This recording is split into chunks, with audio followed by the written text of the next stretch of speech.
Okay, today we're going to start talking about getting your pelvic floor working, getting your transverse abdominis working, and getting your multifidus working. So we'll start off with getting you understanding what you need to do as far as getting that pelvic floor switched on, what position your spine needs to be in. We always talk about neutral spine and getting your abs on or your core on. Let's try and break it down a little bit and get you understanding what we're actually talking about as far as bringing on the pelvic floor, activate the abdominals rather than just bracing and working the lower back too much.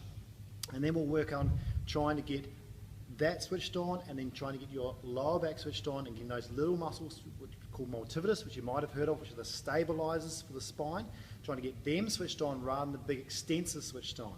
So the first thing I want you to work on, follow me down here, is when you're doing this pelvic floor transverse abdominis work, trying to get the muscle system activated, you've got to make sure you're in neutral, okay? So you can't be in this flat back position. You can't be imprinted into here in this rounded back position, especially if you're one of those disc patients who's recovering from a disc problem.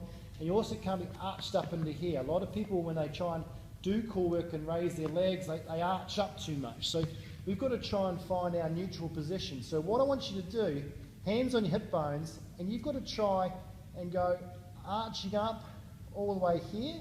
And you see this one 4-point when you do a cat-cow position, and then curling under and trying to find the other way. Now this is a really good mobilizer for your lower back anyway, if you're a bit stiff in there.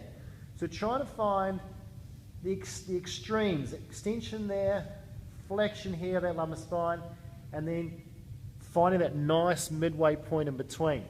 Once you've got that midway point, we need to start activating our pelvic floor and our abdominals with our breathing. So what I like to do is you find those bony points in the front of the hip, okay? So your ASIS, your anterior superior iliac spine, find that bony point there. What you then do is go in and down an inch, and you're basically the closest area you're going to be to your transverse abdominis, to feel what's going on. Now remember, what you don't want to do is go, brain, abdominals, okay? You've got to go brain, pelvic floor, abdominals, and that's how we're going to get our low-level core activation work going.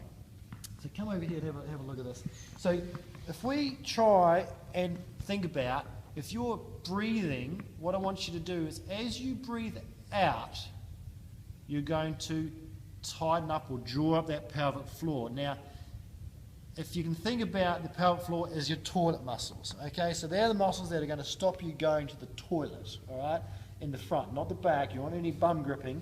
We want to think about doing the front. So as if you're going for a wee and you're going to stop mid-flow, what you've got to try and think about is slowly, if you're going to the toilet, slowly stopping that flow. And what you'll feel as you breathe out, not as you breathe in, as you breathe out, you'll feel that transverse abdominis fire up and kick in. Now, as physios, we always talk about getting up to about 30%. So not your maximum, okay, and it's definitely not a brace position. If you feel that your tummy's popping up like this, you're doing a brace position. You're doing your obliques and your rectus abdominis, and you're trying to get that intra-abdominal pressure, and that's not what we want, because it'll tend to arch your back, and it'll tend to overwork your extensors. So we've got to think about drawing up and in. So don't think too much about hollowing out and dropping the belly button down.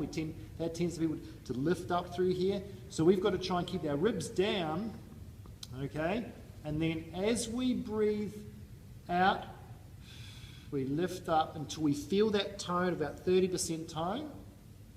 And then as we breathe in, we let it switch off again, okay? And that's just activating on and off with every breath. So remember, breathing out, drawing up, not breathing in and drawing up. Okay, so that's your first part, is trying to breathe in, breathe out, and feel that tone. And you'll see what will happen on some people's belly buttons is it'll go down and it'll go south. Okay, and that's what we want. We want that belly button getting drawn downwards. All right.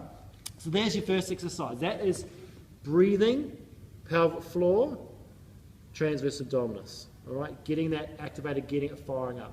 The second exercise for you guys to train it is to try and when you breathe out for the first time, you breathe out and you switch it on, you then try and hold it on at that 30% level and keep breathing.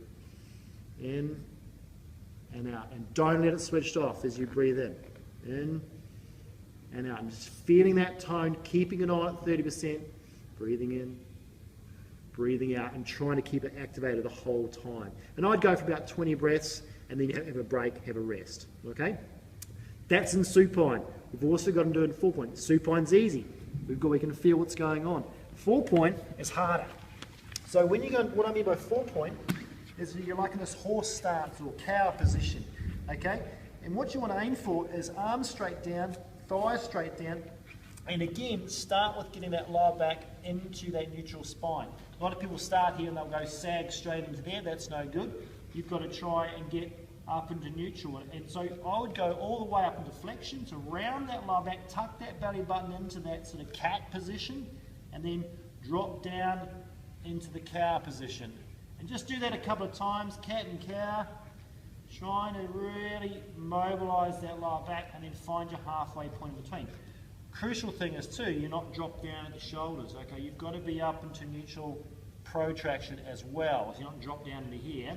And so you're a nice straight long spine through there, straight long head, and then you can try and get your breathing in and out. So remembering, breathing out, lifting up that pelvic floor. Now when you lift, it's sort of going to be this way, if you like. If you imagine those pelvic floor muscles are stopping mid-flow and they're coming up, so they'll be coming up this way.